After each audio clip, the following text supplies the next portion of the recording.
ମୋ ନାଁ ଅନିତା ଦାସ।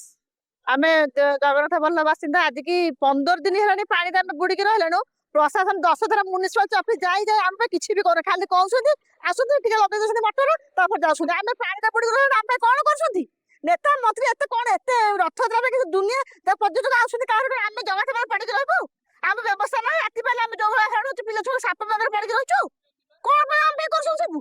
ଏଇନେ ରଥଯାତ୍ରା ଘଡି ଘଡି ଆସୁଛନ୍ତି ନେତା ମାନେ ଆସୁଛନ୍ତି ସବୁ। ଆମେ କଣ କରୁଛନ୍ତି ସବୁ? ଆସିଲା ଭୋଟ ନେଇ ପଳଉଛନ୍ତି ଭଲରେ। ଆମେ କଣ କରୁଛନ୍ତି? ଆମେ ଆଜିକି 15 ପାଣି ପଡିକି ରହିଲୁ।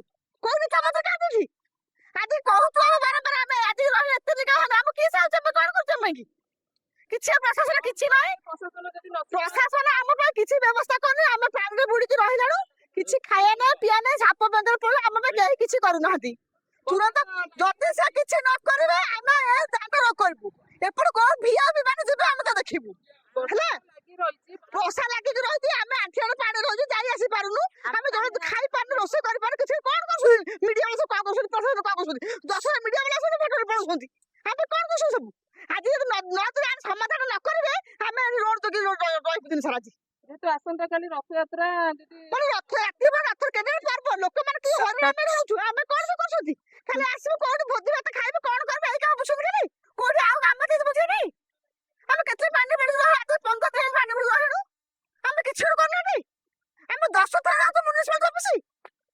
ଆଜି ଯିବୁ କାଲି ଯିବୁ କଣ? ଆମେ ସତରେ ଦଳା ଖୋଳି ସବୁ କରୁନାହାନ୍ତି ଆମେ ସୁବିଧା ହବା ପାଇଁ କି? ଆଉ କଣ ଆସିକି ଏଠି କଥା କରି ପଳଉଛୁ ସବୁ? ଯଦି ନ କରୁ ରାସ୍ତାରେ କୋଉ ଜାଗା ଏଟା? ଜଗନ୍ନାଥ ବଲ୍ଲଭ ଜଗନ୍ନାଥ ବଲ୍ଲଭ ସିଦ୍ଧାନ୍ତ ଆଜ୍ଞା, ସେଇ ଜାଗାରେ ବର୍ତ୍ତମାନ ଯଦି ପ୍ରଶାସନ ନ ଶୁଣିବେ ଆମେ ରୋଡ ଜଗିବୁ ଆଜି। ଯଦି ଆମ ପାଇଁ କିଛି ନ କରିବେ ସାଙ୍ଗେ ସାଙ୍ଗେ ଆମେ ରୋଡରେ ଆମେ ଖାଇଲୁ। ଆମେ ଜାଣି ଘର କିଛି ନାହିଁ। ଆମେ ରୋଡରେ ବସିବୁ। ଆଜି ଆମେ ଗୋଟେ ବୁଝିବା ତ କାମ ହବ।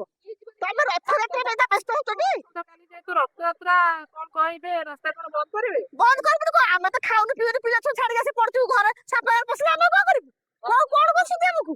ଯଦି ସମାଧାନ କିଛି ନ କରିବେ ଆମେ ଆଜି ଏଇଠି ରହିବୁ। ଆଜି ଏମିତି ବର୍ଷା କାକର ପଡିକି ରହିବୁ। କୋଉ ଭିଆଇପି ଯିବେ ଆମେ ତ ଦେଖିବୁ ପଡା ଏତେ କହୁଛି। ରାସ୍ତା ଛାଡି ଭିଆଇପି ମାନେ ସୁବିଧା କରୁଛନ୍ତି, ଯାଉଛନ୍ତି କାରେ ଆମେ ଏଠି ପାଣି ପଡିକି ରହିଛୁ। ଆଉ ସବୁ ଭିଆଇପି ମାନେ ପୁରୀ ଶ୍ରୀମନ୍ଦିର ଦର୍ଶନ କରିବାକୁ ଆଉଛନ୍ତି ସବୁ।